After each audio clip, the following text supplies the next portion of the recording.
Boa noite a todos. Estamos dando início a mais uma live. O tema de hoje é educação como forma de transformação social, com a presença da mestra em linguística Adriana Reis, filha da terra, né, com jacuipense. Vamos aguardar aqui que ela entre. Deixa eu ver.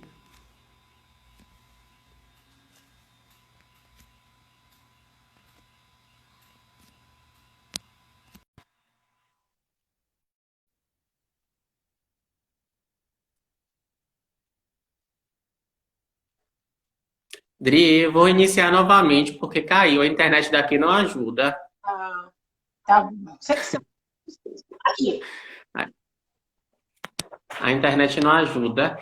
Mas continue com o seu raciocínio, depois eu coloco a minha fala do vídeo anterior que não deu certo. E a Tá gente bom. dá continuidade. Pode. Tá bom. Eu quis fazer essa fala logo antes de me apresentar um pouquinho mais, que eu havia combinado até com o Paulinho que me apresentaria no início, mas é porque esse é um tema que mexe bastante comigo. Então, por isso, eu quero que a gente se situe. Vamos nos situar histórico-socialmente. Então, com essa ideia de sociedade em que você tem estratificações, eu acho que quem mais sofre com isso são os jovens, as crianças e os jovens, porque estão em idade educacional e que precisam de uma se libertar dessa herança de desigualdade que a gente sempre viveu. Não há como dissociar educação da arte de conviver, que é a política. Então, se não há como dissociar, como é que eu vou reforçar uma ideia de desigualdade específica, como desigualdade no sentido de gênero, desigualdade no sentido de classes sociais, que até hoje a gente questiona qual é o conceito de classe social dentro de cada país, de cada sociedade. Não é? Então, a desigualdade racial, a desigualdade de gêneros, a desigualdade entre pessoas com opção sexual, de opções sexuais diferentes, pessoas que têm nacionalidades diferentes convivendo numa mesma situação. Então, tudo isso é transmitido na educação dos pais e a escola muitas vezes funciona como reprodutor.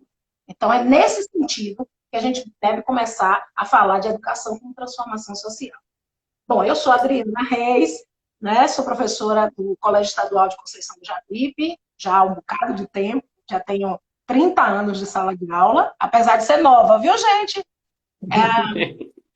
Eu, há 11, 12 anos, eu sou professora assistente da Universidade do Estado da Bahia, eu trabalho no Campus 21, na cidade de Piauí, né? De onde eu estou ultimamente afastada, porque a coisa do Covid lá está bem complicada.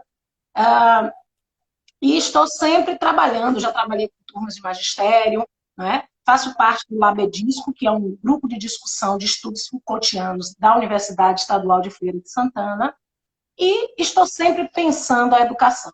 Né? Estou fazendo anos para me aposentar de dar aula na educação básica, mas eu continuo pensando a educação, e acho que vou morrer pensando a educação, porque se precisa de melhora, nós que estamos dentro precisamos pensar. Né? Ok, Paulo. Dri, como eu falei anteriormente na live que não deu um pouco certo, eu costumo colocar Paulo Freire como uma referência na área da educação, principalmente no quesito pedagógico, né? Porque Paulo Freire defende muito a sociedade, a sua fala, a sua colocação foi perfeita, defende muito o que Paulo Freire colocou na sua história. E a sociedade tem que ser democratizada. Ele defendia os movimentos sociais, que naquela época era visto mais os movimentos sem terras, que aí, com o advento do tempo, a partir da ditadura, foram criados os movimentos populacionais, os movimentos que lutavam a favor da democracia, a favor da inclusão, a favor da diferença, que chegou aonde nós estamos, que é a democracia, né? Propriamente dita. Então, Paulo Freire tinha um grande respeito pela vida desses trabalhadores, dessas pessoas que criavam esses movimentos, né? Que brigavam, entre aspas, pelos seus direitos. E dentre as suas falas que eu achei super interessante, que ele disse que tentar libertar o oprimido, sem sua participação no processo de libertação, e como tratá-los como objetos a serem salvos de um prédio em chamas. Ou seja, o oprimido é aquele que se sente excluído da sociedade, mas que deve ser incluído sim pela sua diferença, como você colocou perfeitamente, pela sua diferença de opinião, pela sua diferença cultural.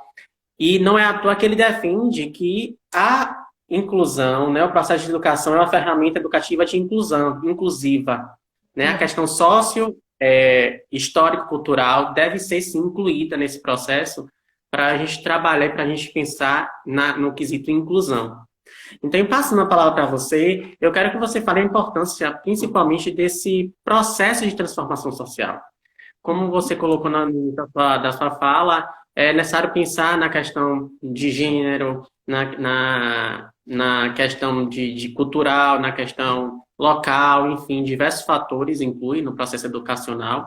E que é importante também destacar que hoje a educação tem que ser vista como um processo que não é autoritário, e sim de autoridade, porque o educador, o professor, tem que ser uma autoridade perante os seus alunos, não autoritário, porque isso denota muito aquele sentido ditatorial, que não é para ser visto dessa forma. O processo de construção de conhecimento tem que ser visto de forma ampla, né? Então, eu passo a palavra para você, para que você explique melhor, até porque eu sou leigo, estou caminhando para ser mestre em ciência da educação, estou em processo já de conclusão, mas você, como mestre em linguística, como conhecedora há mais de 30 anos na área da educação, tem como me dizer isso de uma forma mais ampla. Bom, eu sou muito apaixonada por educação. Mas eu vou usar uma frase de Paulo Freire, de que gosto muito.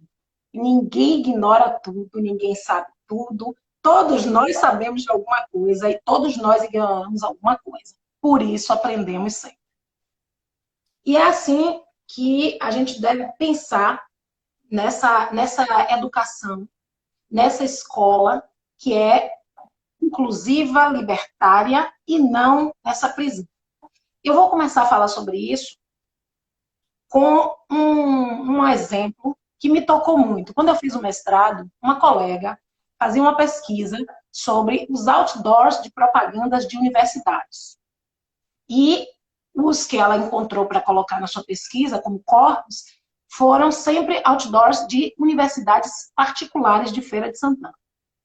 E a ideia de universidade como meio de ascensão social, financeira, para emprego, ficou muito latente no trabalho dela. Depois que eu fiz o mestrado, passou um tempo e eu estou em casa e topo com a propaganda do vestibular da UFES, ainda era vestibular, não era como é agora pelo SISU, com a propaganda do vestibular da UFES igualzinho aos outdoors das universidades particulares de Feira de Santana, preconizando o conhecimento como ferramenta de conseguir um bom emprego e de ascensão financeira.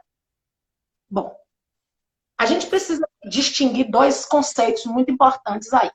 Um é transformação social, o outro é mobilidade social. Um pode estar imbricado no outro, mas eles não são sinônimos, certo? Você pode passar por um processo de mobilidade social, uma mobilidade vertical, você ocupa uma função, vai ocupar outra função dentro do seu grupo social. E isso, porque é uma outra discussão, o que é grupo social, o que é classe social. E você também pode fazer com que a sua educação se transforme em algo, seja algo que possa proporcionar uma transformação social do meio que você vive, não só na sua vida particular, mas na sua vida social, no meio em que você vive, com vistas, claro, a melhorar a sua realidade social. Então, isso para mim, é o que a escola deveria ser o tempo inteiro. Não é? Mas a maneira de fazer isso, talvez outros anteriormente, Paulo Freire, por exemplo, né, a gente tenha tido isso como objetivo, mas talvez, claro, as condições históricas sociais daquele período, né, histórico dão possibilidades ou não. A gente veio agora de um período em que a gente teve essas possibilidades, mas todos concordam comigo que agora a gente está entrando num período em que a educação tecnicista é quem está é quem está tentando voltar e tomar conta da nossa vida educacional. Então, a escola está sendo questionada acerca do seu papel na sociedade. A sociedade está exigindo um novo tipo de trabalhador, aquele que pensa, que raciocina, que tem ideias. Mas a educação, agora, parece querer tomar aquele lugar do trabalhador fordista, que aperta parafuso, que é doutrinado para ser um corpo dócil que possa desempenhar determinadas funções a contento de um grupo que se vale daquilo para obter seu sucesso financeiro. Então, diante disso, a gente tem que pensar o que a escola está fazendo, onde é que a gente se aplica. E aí, o que a gente tem? Para mim, a grande saque da escola é o estímulo à invenção, à descoberta. Quando a gente consegue estimular alunos, professores, comunidade escolar, pais, município para a descoberta, todos empreendem uma causa. E é nesse empreendimento de uma causa, pelo calor da descoberta, que a gente precisa colocar os objetivos de transformação. Então, a escola precisa ser esse lugar onde liberdade como matéria teórica, liberdade como prática, liberdade como forma de climatizar. Eu falo climatizar não no sentido de ar-condicionado, mas de dar clima de respeito, de animosidade, de valorização humana. Né? Liberdade para você querer e ter por que contribuir para esses interesses coletivos, para democratizar o acesso a tudo. Agora, mesmo com a democratização do acesso, a gente precisa também saber, a escola também precisa proporcionar o que vai se fazer com esse acesso. Porque muita gente está usando essas informações de maneira incorreta, de maneira com interesses escusos. Então, tudo isso seria a cara da escola democrática, né? Dessa escola que consegue fazer com que todos possam trabalhar em prol da escola, em prol da sociedade onde a escola está inserida. Mas nem sempre funciona assim, não. Nem sempre isso se apresenta desta maneira, né? Mas, de qualquer maneira, de qualquer forma, se a gente vai formar personalidades, a gente vai contribuir e de maneira cada vez mais temporal, porque os pais agora estão revendo essa sua posição por causa do isolamento social. Mas se a gente pensar bem, muitas vezes o menino passa mais tempo com a gente do que com os próprios pais. Então a escola tinha apenas... Eu já até passei post dizendo aqui o aluno não vem para a escola para aprender a educação, etc. e tal. Vem para aprender português, matemática e tal. Mas e as relações que se estabelecem ali dentro? Isso também faz com que a gente possa desenvolver personalidades, formas de agir, e tudo isso faz parte de ou você estabelecer e legitimar padrões, ou você estabelecer e legitimar as escolhas próprias que cada um pode fazer para ser o que é nesse mundo, nesse agora e para sempre. A gente está muito na teoria, claro. Um mundo capitalista, a gente está muito capitalista. Então, você é o que você tem. Mas a escola precisa bater na tecla de que a gente é o que é. E o que a gente é precisa ter, digamos assim, a cara do coletivo, porque nós não vivemos sozinhos. Não é? Sim, com certeza. Se a educação sozinha não vai transformar, né? A outra frase do Paulo Freire. Se a educação sozinha não transforma a sociedade, sem ela, tampouco a sociedade. Então, a gente não vai fazer isso sozinho, a gente enquanto escola. Mas, se todos pensarem nisso como uma possibilidade real de lutar por interesses de transformação social, todos se unem nisso. Agora, se a escola está de um lado, os pais estão de outro. A gente tem um país que, infelizmente, você tem governador na internet, na televisão, falando coisas que possam depreciar a imagem do professor. Você tem lutas salariais, lutas sindicais, que mostram que a situação do professor não é das melhores. Mas você tem também Exatamente. todas as outras categorias lutando por melhorias de sua situação. Então, se a gente não tomar isso como uma bandeira de todos, uma andorinha só não faz verão. Não é? Então, por isso que eu acho que a escola é um lugar como é que eu posso dizer? É um lugar de fomentar essas iniciativas democráticas e coletivas, desde a sua estrutura, quanto à forma com que lida com os alunos. Mas os alunos, viu, Paulinho? Só para contribuir aqui com a formação, Felipe comentou aqui, o engajamento com a educação, com a perspectiva de aplicabilidade prática, com impacto social e principalmente coesa em todas as instituições sociais. Ele fez uma colocação aqui. Essa perspectiva de aplicabilidade prática está sendo cooptada por aqueles que acham que a aplicabilidade prática é o aluno aprender a escrever, a fazer conta e saber fazer isso lá no comércio. Sim. As pessoas não entendem que a aplicabilidade prática com impacto social é uma expressão que tem uma generalidade muito maior do que a simples transformação de um estudante num trabalhador competente. Né? Então, a gente precisa tomar isso como base, como bandeira. Perfeito. Dri, você acredita, né, no seu ponto de vista, enquanto mestre, enquanto educadora há muito tempo, que como que a educação pode contribuir na mudança social municipal, no aspecto municipal? Não vou falar nem na esfera estadual ou do país, mas a nível municipal.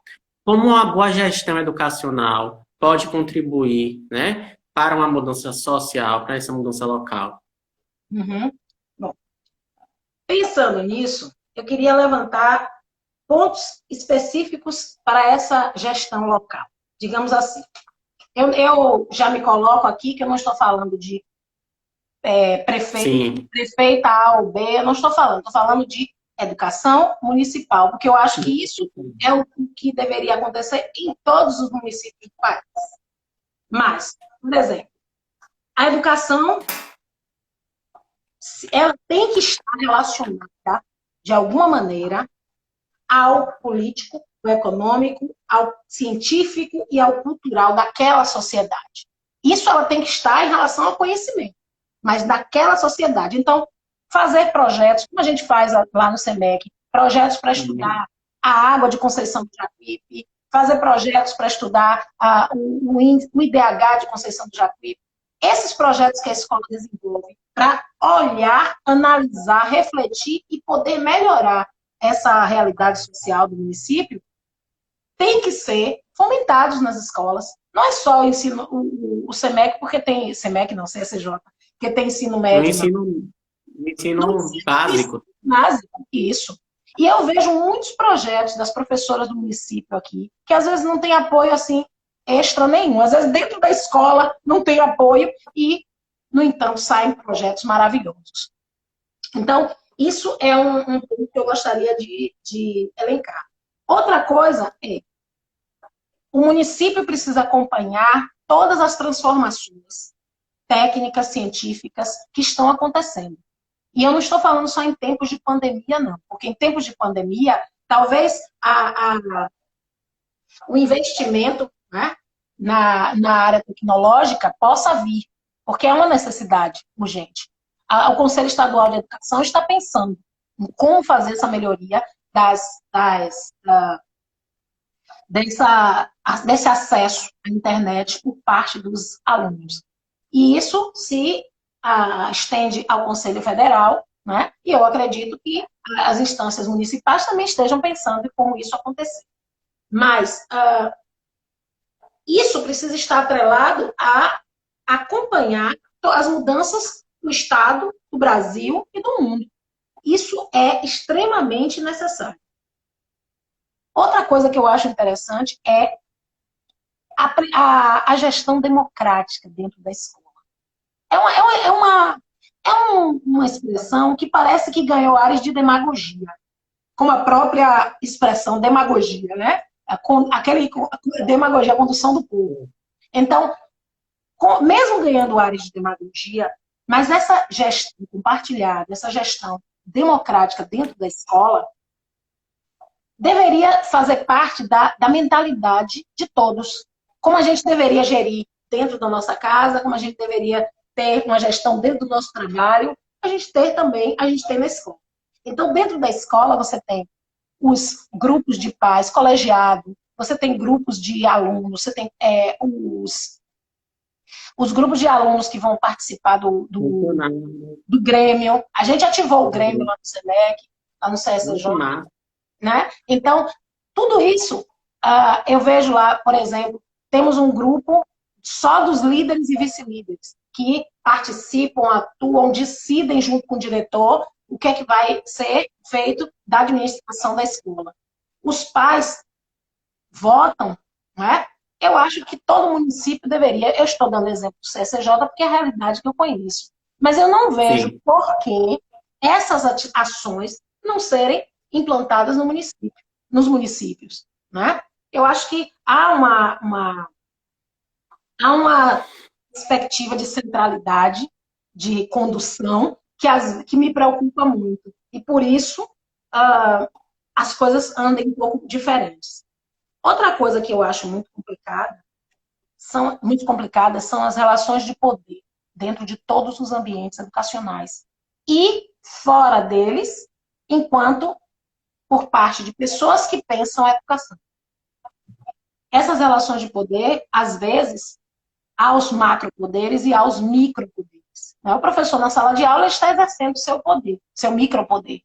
Assim como a mãe exerce o seu micropoder na sua casa e etc. O diretor exerce o seu micropoder. Mas mesmo dentro dessas relações de poder, a gente tem como levar essas relações de maneira mais dialética, de maneira mais participativa. Porque o que acontece é que eu tenho poder sobre você, então eu tenho direito de mandar e direito de exercer esse poder da maneira que eu quero. Não pode ser assim. Isso pode parecer pequeno, mas funciona em todas as organizações, infelizmente. Né? Então, a escola não pode ser um lugar para legitimar esse tipo de perfil. Precisa ter um perfil que desenvolva essa gestão mais democrática, em que todos participem, todos possam colaborar de alguma maneira. O que eu vejo, Dri, só complementando essa fala, é que, infelizmente, na esfera municipal, isso eu vejo também em outros municípios, né, que eu tenho contato com alguns profissionais que trabalham na área de educação, é que eu vejo que no ensino básico, que compete ao município, pouco que fala em eleição democrática dos diretores, geralmente são cargos indicados pela gestão municipal. Então, a democracia, querendo ou não, passa a ser algo ligado à autoridade e passa a ser autoritário. Então, totalmente o sentido educacional da coisa. Eu acredito, não é porque é um ensino básico, né, que os alunos não têm a capacidade de eleger os seus dirigentes, né, seus diretores, vice-diretores. Não é porque é uma educação básica que não se pode ter um colegiado escolar, né, formado pelos seus alunos. Não é porque é uma educação básica que não pode ter o corpo de professores, né, o colegiado de professores, colegiado dos funcionários. Eu acho que a democracia no âmbito escolar é muito importante nessa transformação. Porque, assim, o que eu vejo, que eu venho estudando há um tempo, é que esse processo educacional, principalmente na esfera municipal, tem se tornado autoritário. Vem, né, com aquela ideia de mudança, de levar conhecimento, só que poucas das vezes os professores são estimulados, são capacitados, têm um salário digno, tem um, né, às vezes o professor, às vezes não, na maioria das vezes os professores municipais fazem uma pós, um mestrado, um doutorado e acabam tendo o mesmo salário inicial e há anos e anos que não aumentam, porque aquela gestão municipal, acho que porventura, na lei orgânica municipal, não se deve se aumentar aquele salário. Eu acredito muito que o conhecimento vai muito além da sala de aula. Eu acho que aquele professor que busca a sua capacitação deve sim é merecido, né? Sim. Ter um salário de acordo com sua qualificação. Outro ponto que eu acho interessante é a questão, ligada também dessa parte democrática, é interdisciplinar. Uhum. Com o tempo, foi perdida essa ideia de que na escola só se aprende matemática, português, geografia, sociologia, filosofia, história, enfim, essas biologia, química, física. Foi se perdendo com o tempo. E os professores foram percebendo, o corpo docente, que é necessário interligar todas as disciplinas, que há um tempo eu não vejo, né? Eu já moro aqui em Birimbau tem mais de 15 anos que, como você colocou perfeito, às vezes os professores têm as ideias, mas não tem uma iniciativa pela parte do executivo, não só aqui em outros municípios também, como exemplo, para colocar em prática aquela ideia, que é necessário ter investimento. E muitos, o que eu vejo, que eu converso com muitos de outras localidades, para não achar que eu só estou falando daqui, acabam tirando do seu próprio bolso para fazer um projeto de pesquisa, né? Porque é perceptível também que no ensino básico também existe pesquisa. É necessário pensar nessa forma de pesquisa desde do ensino regular, básico, para que quando chegar no ensino médio, aquele aluno tenha a capacidade de diferenciar qual é o seu objetivo, se de fato gosta da matemática, da biologia, da química, porque Uhum. está tudo interligado, né? Eu acredito muito nessa interdisciplinaridade das disciplinas e nessa capacidade de criação do conhecimento. Claro que ligado com a valorização dos profissionais, a valorização dos colegiados escolares, que no ensino básico, que está ligado à gestão municipal, infelizmente a gente vê pouco. Uhum. E a gestão participativa, que eu acho Sim. que você pode falar muito bem em relação a isso, que a gestão participativa no âmbito educacional é muito importante. Os pais, os alunos, os funcionários, que está ligado também ao colegiado, né? Sim. Mas participar, porque eu acho que a educação por si só não é só ter o professor e o aluno na sala de aula, ou o diretor representando a autoridade, né? Que muitas das vezes deixa de ser autoridade para ser autoritário, né? Aquela figura, fulano é o diretor, não vou chegar perto, fulano é diretor, não posso falar porque por trás dela ou por trás dele tem alguém que manda mais do que ela, então ela não tem essa autonomia. Então, falar dessa questão, o processo, para você, o processo educativo e as relações entre a escola e a sociedade fazem frente ao processo positivo de mudança do conjunto? Eu acho que se a gente quiser, fará. Se a gente realmente tiver um perfil, uma mentalidade democrática, no sentido mesmo da palavra, tem como fazer. Sabe por quê? Porque assim, a gente precisa pensar que o papel de uma boa educação, uma pessoa que tem uma educação, o que é que ela pode. Bom, tomando a nossa lógica capitalista, certamente ela tem um aumento de chances de conquistar um futuro promissor no mercado de trabalho, por exemplo. Né? Vencer alguns obstáculos socioeconômicos, talvez. Mas ela pode ampliar a sua habilidade de se expressar e de ler o mundo. Né? A pessoa consegue se socializar ou com mais facilidade, mas entender o porquê dessa socialização. Ou se não se socializar no sentido físico da coisa, mas entender o mundo de maneira social, de maneira coletiva. Ela vai saber reconhecer o que é direito, o que é dever. Ela vai compreender o mundo com a necessidade de uma participação mais construtiva, de uma participação melhor em todo o cenário social, cenário político, cenário administrativo. Ela vai ter uma amplitude de visão, né, em relação ao mundo. Por quê? Porque ela desenvolveu seu senso crítico, ela desenvolveu sua capacidade de refletir, de analisar uma situação sob diversos ângulos. Pelo menos isso é o que a gente almeja. Né? Essa é a grande importância da educação com transformação social. Aí, o que a gente pode pensar? Bom, se a educação pode fazer isso com a pessoa, pensando educacionalmente no coletivo, olha o que a educação pode pensar. A gente pode pensar que ela pode contribuir. Ela pode contribuir para combater pobreza, e pobreza naquele sentido de miserabilidade, naquele sentido de você ver tantos exemplos de pessoas que conseguem uma mobilidade social por conta da educação e voltam aos seus locais de origem para transformar aquele lugar. Né? Aí fala de Conceição do Jacuípe. Quantos de nós saímos, fomos para fora estudar e voltamos e estamos aqui, por exemplo, agora debatendo sobre a educação do município para melhorar? Né? Naquela novela que passa agora uma reprise à tarde, ele diz: tudo que acontece de ruim é para melhorar.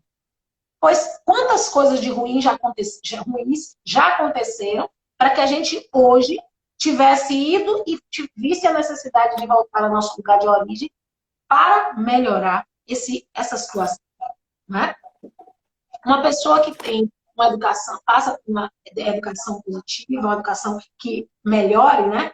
Ele vai ter como pensar melhor a sua saúde. Olha quanta fake news sobre Covid está passando por aí. Mas eu estou vendo as pessoas olharem essas notícias criticamente. E quer queiram ou não, eu sei que isso é resultado do seu processo educacional. Na escola, em todos os lugares se aprende. Então, eu sei que isso é decorrente da educação que se tem. A educação faz a economia crescer. Faz porque as pessoas querem se desenvolver materialmente. Isso é fato, né? A educação pode promover a diminuição da violência. Esse é um ponto que eu acho que Conceição do Jacuípe ainda está muito aquém, né? De promover atividades para os jovens dessa sociedade, para que eles não vão para a violência, para o mundo das drogas. A gente tem ideias maravilhosas. Precisa de um apoio do poder público. Precisa de uma mobilização maior aqui. Eu vejo rapazes aí que dão aulas de futebol, de capoeira. Eu vejo tantas iniciativas pontuais que estão aí fazendo com que tirando muitos jovens de outros caminhos que não seriam legais. E isso é tão pequeno em relação ao que se pode fazer, né? É grandioso o ato, mas é pequeno em relação ao que se pode fazer. Eu acho que os jovens de Conceição do Jacuípe estão ainda muito sem ter o que fazer. Então, na sua posição, eu acredito que você tem a mesma visão que a minha. Que o esporte também, por si só, junto com a educação, mobiliza uma sociedade e faz com que inclua aquele jovem, não exclua aquele jovem, possibilitando assim a queda da violência, a queda da mortalidade entre jovens, né, da cidade. Sim. Um local de referência, eu costumo dizer bastante. Semana passada eu estava conversando com minha orientadora e ela falou, falando de educação, discutindo o projeto, né, que eu estou quase finalizando, aí eu falei que tem uma cidade aqui próximo, Madre de Deus, que é referência na região. Claro que está muito longe daquilo que é considerado, como posso dizer, real, né? O ideal, está longe do ideal. Mas... Exato. Só que lá eles utilizam a educação e o esporte em conjunto e utilizam, de fato, a realidade do que determina a educação em tempo integral. Porque não é só você dizer educação em tempo integral, deixa o estudante lá o dia todo, ou, né, sem fazer nada, só com o professor, às vezes não tem atividade nenhuma, só para dizer que tem educação em tempo integral. Mas não. Coloca o esporte como processo de inclusão e para aquele aluno entenda, existe investimento por parte do executivo que faz com que aquele aluno tire uma nota boa, eu tenho que estudar, não como uma cobrança, mas como um incentivo. Vou participar de uma competição, vou ser reconhecido, e acaba levando o nome da cidade para fora. Sim. E querendo ou não, aquele adolescente ou aquele jovem, né, posterior, né, porque quando a gente fala a nível de educação básica, a gente fala de crianças. Sim. né? Adolescente, início da adolescência, mas a gente tem que falar em educação como um todo, não é só a educação básica que faz parte da educação, mas sim a educação básica, ensino médio e ensino superior, e assim por assim vai, né? Mas assim, eu digo assim, é necessário pensar no todo. Eu vejo muitos jovens, né, exemplo da Terra, que acabam saindo daqui, são pessoas competentes, são pessoas que tiveram estímulo de fato, mas que o município não oferece essa estrutura para que eles possam desenvolver essa sua capacidade, essa sua inteligência em relação a determinado, né, em determinada área, seja área tecnológica, da área de saúde. Eu Isso. acredito muito na questão que a educação está totalmente ligada na questão do desenvolvimento sustentável, da Uhum. sustentabilidade. Ah, Porque se nós. sim, Isso. Se nós... Oi? não, fala, eu ia completar, mas deixa eu terminar. E aí, quando a gente pensa que a educação não é investimento, né? Porque as pessoas acham que a educação é só investir. Não é um investimento. A educação é algo que é de direito de todos. Eu não acredito muito nessa questão. Que a educação é um investimento, como se o fato de você ter acesso à educação vai te proporcionar ser um ser humano, É né, um melhor retorno, do que o outro. Não é é um isso. Faz retorno, parte de um conjunto. é um retorno Diga. profissional. Se eu investir em transformar você num trabalhador competente, Exato. eu quero que você me dê lucro. Esse é o retorno. Exato. Por isso, Exato. E aí, assim, movimenta. Eu vejo muitos jovens daqui da Terra que não têm esse estímulo e que têm uma visão muito ampla, tem ideia, tem uma inteligência muito ampla em relação a determinado conteúdo, assunto. Eu vejo muito assim, eu tenho acompanhado muito distante a questão do CEMEC, mas eu conheço muita gente que já estudou. E eu vejo que incentiva de fato a questão da pesquisa, tem a feira, não é isso? As feiras, são vários os projetos, né? Que os projetos que eu acho muitos que o Estado fomenta, outros que os professores desenvolvem, né? Eles têm a ideia e desenvolvem. E isso é uma coisa que eu acho muito legal no SEMEC. Então, a gente ainda tem muito a melhorar, mas sim. assim, em termos de iniciativa, a gente tem, e o diretor embarca nas viagens da gente, e eu sei que isso, graças a Deus, eu acho que tem dado certo, porque os E eu pais. acho que assim, parar com essa ideia que a educação básica não anda em conjunto com a educação de ensino médio regular, porque eu acho que a educação tem que ser um conjunto. Eu acho que se a educação, né, se a Secretaria Municipal, como um todo, falando de forma geral, olhar se a educação de fato como deve ser vista, como questão, posso falar de multidisciplinar, olhando a questão cultural local, olhando a questão, né, a visão técnico-científica da região, porque na cidade tem muitos jovens que têm conhecimentos tremendos que podem ser utilizados em prol do movimento da economia da nossa cidade. Fora da questão cultural, nossa cidade é super cheia de questões culturais em que, infelizmente, não são valorizadas da forma que devem ser. A capoeira, as rodas de samba, há muitas, porque nós pertencemos, apesar das pessoas não acharem isso hoje em dia, nós somos recôncavos. Recôncavo, né? Somos recôncavo. Essa é a nossa raiz. Exato. Uhum. Viu? Sim. Outro ponto, daí você completa o que eu falei, mas aí depois você segue a pergunta. Qual é o papel da escola, no seu ponto de vista, para democratização do ensino? Acho que você já acabou até respondendo. Veio falando sobre isso, né? Então, eu vou retomar uma fala que eu fiz há pouco, em falar que Sim. a escola é o lugar de libertar para que se tenha vontade de descoberta. Eu vou retomar isso porque, assim, simular a situação, que o aluno possa tomar decisões, fazer com que o aluno vá em busca dos problemas e aponte soluções, fazer com que ele discuta suas situações, ainda que ele não tenha soluções, né? Envolver o aluno no trabalho, em assuntos sobre trabalho, sobre distribuição de renda, sobre educação, sobre saúde, com certeza vão contribuir para que ele possa começar a ter a liberdade de descobrir, de inventar ideias para melhorar a sua realidade social. Você falou agora há pouco sobre os alunos, ex-alunos do CSJ que têm ideias maravilhosas. Nós temos meninos que, e vou dizer mais, viu? Às vezes as pessoas rotulam os meninos pela nota que tiram.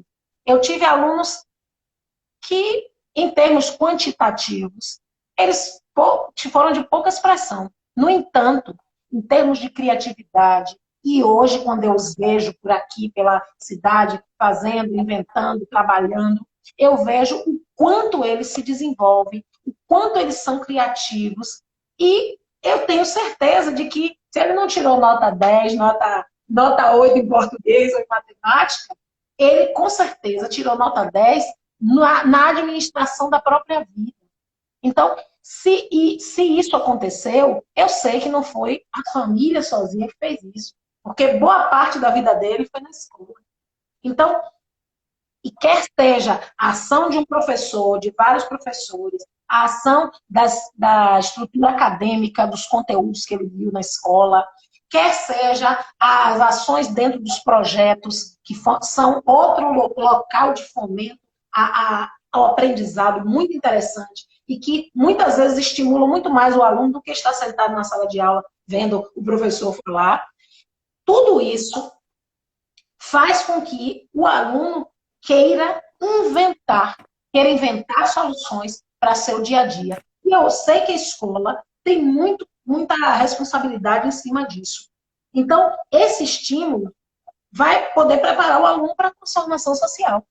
Transformação, como eu falei, de si e do seu coletivo. E aí, começando a discussão em sala de aula, esse aluno amanhã vai estar discutindo nas rodas de conversa pela cidade. Depois ele vai estar discutindo dentro dos ambientes político-administrativos da cidade. Ele vai estar inventando algum tipo de ação social, de ação profissional que possa contribuir. Porque, assim, se o cidadão vem aqui e abre uma casa comercial, claro que ele quer ganhar dinheiro, mas isso está trazendo desenvolvimento para a cidade. Assim como aquele que está fazendo uma escolinha de futebol, que está tentando tirar jovens do mundo das drogas da rua, ele está contribuindo para o desenvolvimento social do município. Então, se a gente faz de tudo, a gente, enquanto administração, faz de tudo para impedir que essas coisas aconteçam, a gente vai ter um município que não quer esse desenvolvimento, não quer que a educação ajude. A sociedade é como o nosso corpo. Você bem sabe disso. A sociedade, sim, se uma coisa não funcionar bem, as outras todas vão ter esse impacto. Né? Você está com uma dor de cabeça, você não consegue nem andar direito, às vezes. Então, a sociedade também é assim. O que adianta eu ter lojas lindas, eu ter uma escola bonita, e eu ter um monte de jovens que estão aí entrando no mundo do crime? Há alguma coisa errada que precisa ser investigada nessa sociedade. Né? Então, a educação sendo tratada... Uma vez eu passei uma atividade na sala, eu dei um tema de redação para um menino do 4º ano, que é o curso técnico lá no Colégio CSJ, era até o 4º ano, agora que o novo projeto vai até o 3º. E aí eu passei um tema de redação, um menino fez assim: professora, fala política de novo? Ave Maria, não cansa de falar sobre isso, não? Só que o política não era político partidário, mas era política no sentido de como administrar determinado... desculpe. Como administrar determinado lado da sociedade para que o jovem tenha mais oportunidades de desenvolver sua criatividade. Era alguma coisa nesse sentido que envolvia o poder público. Então, ele falou, política de novo, eu digo, o que é que hoje não contém esse mundo chamado política? Porque tudo que a gente vai fazer, a gente administra politicamente. Eu não estou falando de política partidária, mas eu estou falando de política como a arte de conviver. Então, se o que eu faço não se põe como algo que seja bom para essa arte de conviver, então eu estou querendo ser um egoísta e quero governar a minha educação só para mim. E que os outros... Então, isso não é democrático, isso não é pensar no coletivo. Aí eu vejo administrações públicas pensando dessa maneira, eu vejo o empresariado pensando dessa maneira, porque esse menino que está aqui pensando isso na educação básica, lá no fundamental, vai ser, possivelmente vai ser o cabra que vai ser o contratado de maneira escusa, não sei, por determinado político X ou Y, e vai desenvolver coisas que sejam do interesse daquela pessoa, mas não sejam do interesse da coletividade. E tudo que a gente fala que é público precisa ser do interesse da coletividade. Não pode beneficiar um e outro não. O próprio Paulo Freire falava da questão, ele sistematizou a proposta político-pedagógica, né? Ele sempre diz que é libertadora, não é aquela pedagógica autoritária, né? Exato. É aquela de ter autoridade, a representação do professor como autoridade, como um profissional que transmite o conhecimento. Lembrando que transmitir o conhecimento, porque as pessoas têm a ideia de transmitir o conhecimento, aquela educação arcaica, que o aluno tinha que calcar várias vezes o número da conta para aprender. Não, o é multidisciplinar hoje. Né?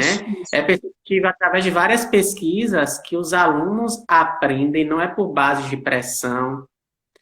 Os alunos aprendem quando o profissional da educação está lá, né, ensinando, e verifica todos os fatores, né, socioeducacionais envolvidos. Porque, às vezes, aquele aluno que você está ensinando é da periferia, é de uma comunidade que é considerada excluída, que não tem acesso a um saneamento básico, que para chegar naquela escola tem que atravessar um rio, tem que vir andando da zona rural, chegar lá, às vezes, sujo, não porque quer, porque teve que atravessar o rio, teve que vir pelo barro, teve que... né? Enfim, diversos fatores e que tem que ser analisado. Tem a questão psicológica que envolve também aquele estudante, aquele aluno, diversos fatores. Então, a educação por si só, ela não é um fator, existem diversos fatores, né, envolvidos. Quando eu era estudante de magistério, eu fui aluna eu era aluna do Colégio Estadual, do SEMEC ainda, tinha uma coordenadora que eu amo de paixão, acho que foi a minha primeira referência como professora, que é a professora Gilca Moraes. E Gilca dizia que quando você educa, você vai, e eu sei que isso é frase de Paulo Freire, que quando você educa, você vai fazendo com que a gente vai dando sentido a cada coisa em cada momento. Então, se a gente vai mostrar ao menino, mostrar à criança, mostrar ao adolescente como são determinadas visões, a gente quer que ele conheça todas para que ele possa ter a sua. Então, às vezes eu fico pensando em projetos como aquele, a Escola Sem Partido. Como não falar sobre isso na escola se a gente quer que o aluno tenha a sua própria opinião sobre tudo, sobre a política, sobre a saúde, não é? Como você vai avaliar? Parece que querem apenas que a gente aprenda a identificar se há qualidade no produto, mas numa situação não, porque a situação é essa e pronto, acabou-se. Não pode ser assim. Essa ideia de educação que não liberta não tem sentido. E que não é inclusiva, né? Educação que não é inclusiva também não faz sentido. Porque não adianta eu chegar e falar, olha, que eu vou abrir uma escola de ensino integral e não possibilito o material de forma geral, o material que eu digo estrutura para aquele corpo docente, para aquelas crianças terem, de fato, a educação. Quando começou essa ideia da educação integral que foi implantada em algumas escolas, muitas escolas tinham seu horário de aula normal e o turno oposto ficavam os alunos inventando coisas aleatórias, sem um objetivo acadêmico, estruturado maior, porque assim, cada professor queria desenvolver alguma coisa, tinha seu objetivo. Mas como todo estruturado, Isso não existia. Mas isso advém, sabe de quê? De você jogar um projeto e esse projeto, eu digo assim, as instâncias jogarem um projeto ter linhas muito gerais e deixar, às vezes, eles dizem que é para o professor poder fazer a sua parte dentro daquele projeto. No entanto, Sim. o que é feito não tem muitas diretrizes. Então, qualquer coisa pode ser feita, né? A gente poderia pensar assim, não, eles estão querendo apelar para a formação e a qualidade, a competência dos professores, mas a gente sabe que não é bem assim. Os professores têm qualidade, têm competência, mas o que eles estão tentando fazer é salvar projetos que vêm muitas vezes sem além de não ter fomento, digamos assim, estrutural, vem muitas vezes sem definição do que realmente se quer. E aí faz, e depois a Secretaria de Educação, a estadual, municipal, aparecem como, se der certo, aparecem como grandes benfeitores. Se não der, ofuscam, omitem e tornam aquilo uma coisa opaca. Então, O nosso, educação desse jeito. o nosso papo está super interessante. Eu queria ficar horas e horas aqui conversando. Com certeza teremos outras oportunidades. Mas assim, quero te agradecer por ter aceito o convite. É um tema bastante abrangente. Eu acredito que em uma hora só não tem como conceituar todos os pontos do que delimita o tema educação e transformação social, porque são diversos fatores envolvidos, né, destrinchando. Mas quero te agradecer. Em nome, né, dessa amizade de tempos, acho que você me viu criança. Mas você tem minha idade, você tem minha idade. E assim, quero agradecer. E assim, para finalizar, eu quero que você diga uma frase com o contexto da educação para agradecer as pessoas que entraram na nossa live e Sim. que participaram. Olha, gente, eu vou usar uma frase de Paulo Freire, que é: ninguém nasce feio. É experimentando-nos no mundo que nós nos fazemos. A gente não nasce isto ou aquilo. A gente se torna. E como a gente se torna, nós somos responsáveis por tudo que somos, né? E esse tudo que somos vai ser o resultado das muitas pessoas, muitas situações e muitas experiências que temos. Então, isso é a base da educação.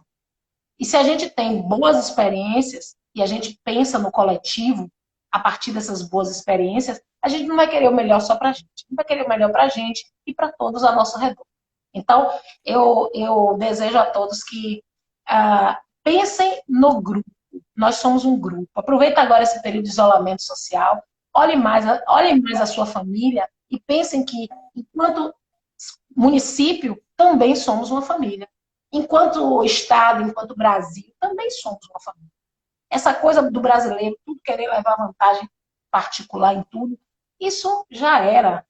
Acho que uma das grandes lições do Covid hoje é essa. Rodrigo, só um parêntese, colocaram aqui. É bom saber que tem pessoas como ela que quer ver o crescimento do próximo. Aí tem outras pessoas aqui que também estão agradecendo. Loma Alves, não sei se ela foi sua aluna. Um orgulho, uma mulher incrível.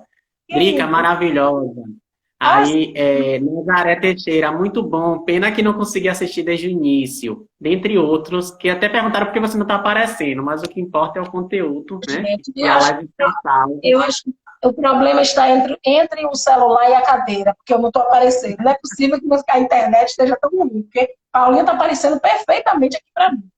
Então, eu agradeço a cada um de vocês que nos prestigiaram, cada um que nos prestigiou. Sei que muitos aqui foram meus alunos.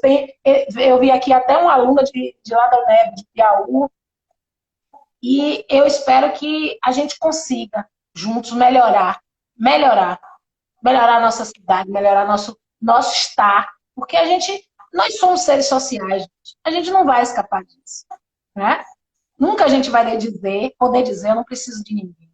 A gente precisa de todo mundo. Não é nem do outro, é de todo mundo. Então, a gente tem que pensar no coletivo. Obrigado, Dri. Obrigado. Lembrando que essa live vai estar salva aqui no feed, para quem quiser, né, ver depois ou até compartilhar com as pessoas. E mais um comentário, isso aí, compaixão, para finalizar, compaixão, respeito e empatia ao próximo. Vamos refletir muito mais. Conteúdo Isso. super importante. Cristina era Fá. Acho que foi sua aluna também. Um Cadê? grande abraço. E ela só não está aparecendo por isso, por problema da câmera, não sei.